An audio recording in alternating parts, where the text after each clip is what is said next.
दिन गट्टू बहुत उदास बैठा था। उसका घर में किसी काम में मन नहीं लग रहा था, तो उदास गट्टू ने सोचा कि क्यों न पेंटिंग ही की जाए। गट्टू ने अपनी ड्राइंग शीट पर पेंटिंग करना शुरू किया और पेंटिंग में उसने प्यारी प्यारी तितलियां बनाई और बनाई एक प्यारी सी गुलाबी परी।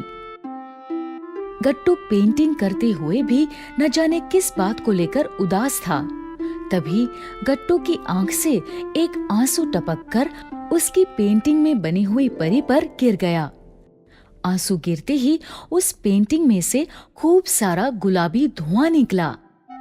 धुएं को देखकर गट्टू घबरा गया और उसने आंखें बंद कर ली। थोड़ी देर बाद जब गट्टू ने आंखें खोली तो उसने देखा कि उसके सामने एक गुलाबी परी खड़ी है, जो बिल्कुल वैसी ही है जैसी कि उसने पेंटिंग में बनाई थी।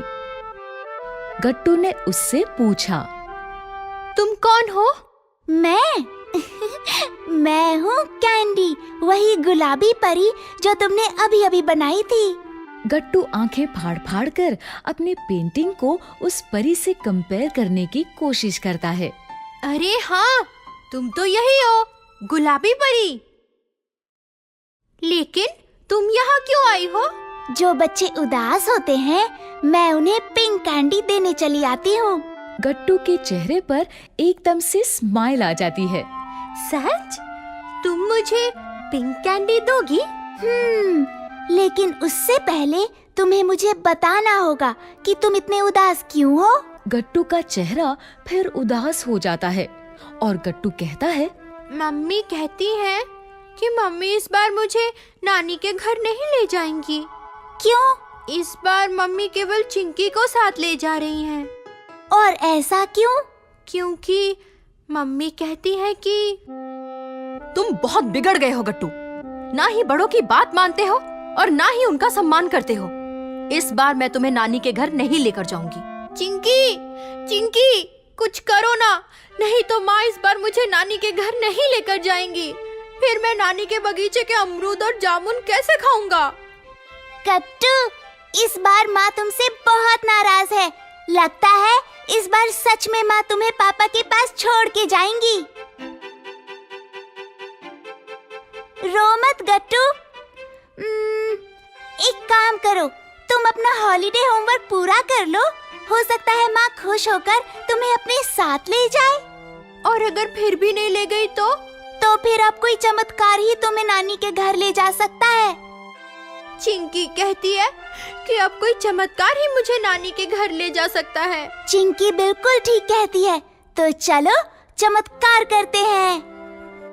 गट्टू, अगर तुम्हें नानी के घर जाना है तो तुम्हें मेरी हर बात माननी होगी। सबसे पहले तुम्हें रोज अपना होमवर्क टाइम से खत्म करके 1 घंटा माँ और दादी के साथ बिताना होगा और पापा की फाइल्स उनकी मेज पर जमानी होगी। ठीक है। अब मैं चलती हूँ, और हाँ, याद रहे मैं हमेशा तुम्हारे साथ रहूंगी। इतना कहकर परी छू करके गायब हो गई और जहाँ से आई थी वहीं चली गई। गट्टू ने अपनी ड्राइंग बुक बंद करी और वहीं लेट गया। गट्टू सो रहा था और उसने सुना कि दादी बाहर से किसी को मदद के लिए बुला रही है।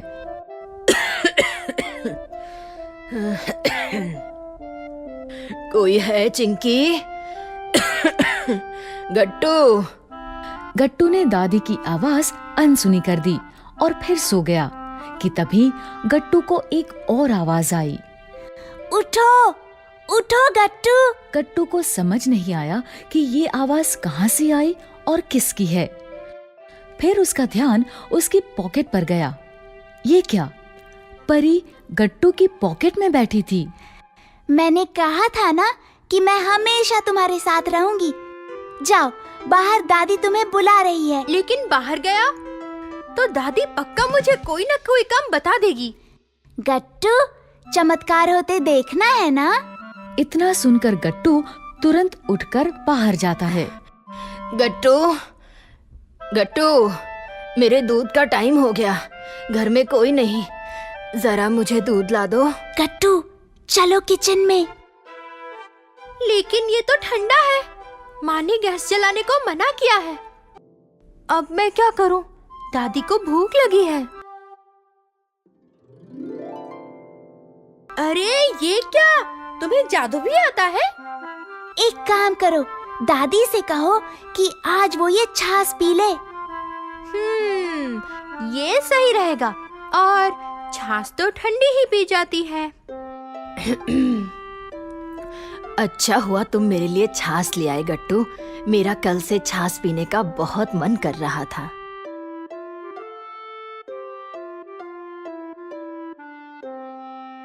कैंडी, सुनो ना, मैं ये बर्तन साफ कर दूं?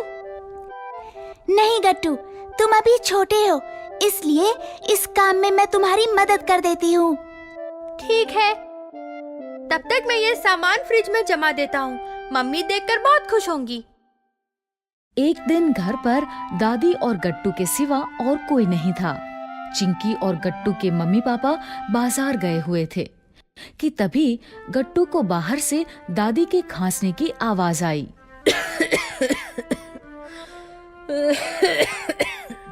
अरे, ये तो दादी के खांसने की आवाज है। मैं ठीक हूँ गट्टू, तुम पढ़ने जाओ। गट्टू घबरा जाता है और परी को आवाज लगाता है। कैंडी, कैंडी, दादी की तबीयत शायद खराब है। मैं क्या करूं? इतना बुलाने के बाद भी परी नहीं आती कैंडी, और जल्दी से भागकर किचन में जाता है और दादी को उनकी दवा लाकर देता है। थोड़ी देर बाद गट्टू के माँ और पापा आते हैं और दादी उन्हें पूरी बात बताती है। आपको ऐसी हालत में छोड़कर हम गट्टू के नानी के घर नहीं जाएंगे माँ। मैं अब बिल्कुल ठीक हूँ, तुम सब जाओ। और हाँ, गट्टू को भी साथ ले जाना, नहीं तो यहाँ बोर हो जाएगा।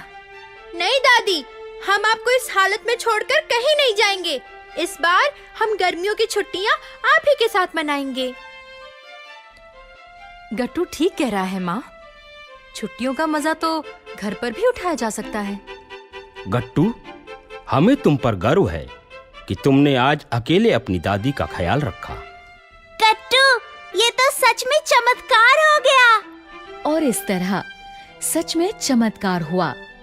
गट्टू की माँ और दादी ने गट्टू को बहुत प्यार किया और उसे समझ आ गया कि बड़ों का सम्मान और उनकी देखभाल करने से न केवल उन्हें अच्छा लगता है, बल्कि ऐसा करने से छोटों को उनका आशीर्वाद भी मिलता है।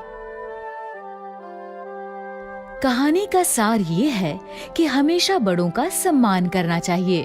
अगर आपको हमारे वीडियोस पसंद आ रहे हैं तो इन्हें लाइक करें, कमेंट करें, सब्सक्राइब करें।